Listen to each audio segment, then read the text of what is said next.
এই যে ভোট দিয়ে যাবে, যারা ক্ষমতায় যাবে, তারা ঠিক আগর কাটার মতো সব 91 যেরকম তারা চুক্তি ভঙ্গ করেছে, চুক্তি ভঙ্গ করে আবার ফ্যাসিবাদ কায়েম করবে। উপদেষ্টাদের কেউ কেউ ইতিমধ্যে রাজনৈতিক দল যারা সামনে ক্ষমতায় আসবে তাদের সাথে নেগোসিয়েশন করে কেউ সামনে আইনমন্ত্রী হবে, কেউ অন্যান্য মন্ত্রী হবে, কি কি হবে এইটা পাকাপোক্ত করে এখন তাদের জবানে আমাদের ঘোষণাপত্র লিখে দেয়। ঠিক।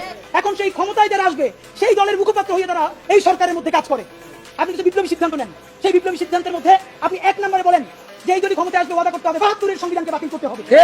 যেই 72-এর সংবিধানের মধ্য দিয়ে বাকশাল হয়েছে, বিচারিক হত্যাকাণ্ড হয়েছে, সেই সংবিধানকে নতুন সংসদে বাতিল করে জুলাইয়ের ঘোষণাপত্রের আলোকে এবং জুলাইয়ের সনদের আলোকে নতুন সংবিধান রচনা করতে হবে। উনি বলেছেন শীঘ্রই জুলাই সনদ বাস্তবায়ন হবে। এই জুলাই সনদের জন্য 19টা মৌলিক সংস্কারে সবাই ঐক্যমত্য পোষণ করেছে। এরপরে যে কথাটা আর বলা হয় না, এই 19টা ঐক্যমত্যের মধ্যে বিএনপি বলেছে তার মধ্যে 10টাই তারা নোট অফ ডিসেন্ট দিয়েছে। তো নোট অফ ডিসেন্ট কি? নোট অফ ডিসেন্ট হলো আপাত দৃষ্টিতে আমি এটা মাইনে নিলাম, কিন্তু আমি আসলে এটার সাথে একমত না।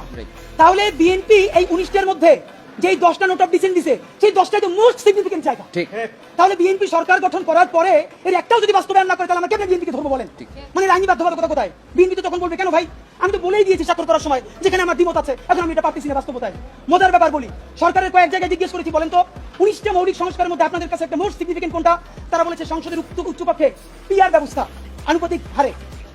এবং আপনাদেরকে জানাই রাখি, সংসদের উচ্চকক্ষে যে পিআর, বিএনপি এখানে নোট অফ ডিসেন্ট দিয়েছে। এই সংসদের উচ্চকক্ষে বিএনপি যে নোট অফ ডিসেন্ট দিয়েছে এটাও যদি সে বাস্তবায়ন না করে তাহলে আমরা মানে আপনি ভাবেন আমরা কি কারণে, ঠিক কোন কারণে আমরা এখন এই কথাগুলোকে বিশ্বাস করবো? রাজনৈতিক দলগুলোকে তারা ইন্টারিম থাকা অবস্থায় আমাদের চোখের সামনে 47কে নাই করে দিল, পিলখানাকে নাই করে দিল, শাপলাকে নাই করে দিল, নিরাপদ সড়ক আন্দোলনকে নাই করে দিল, বিচারিক হত্যাকাণ্ডের কথা তারা বললো না। যেই তারা ক্ষমতার মসনদ পেয়ে যাবে এই কথা বলার পর যে আমরা আবার জেলে যাবো না তার প্রমাণ কি আপনাদেরকে বলবো? তাহলে আপনারা এটা কি চান?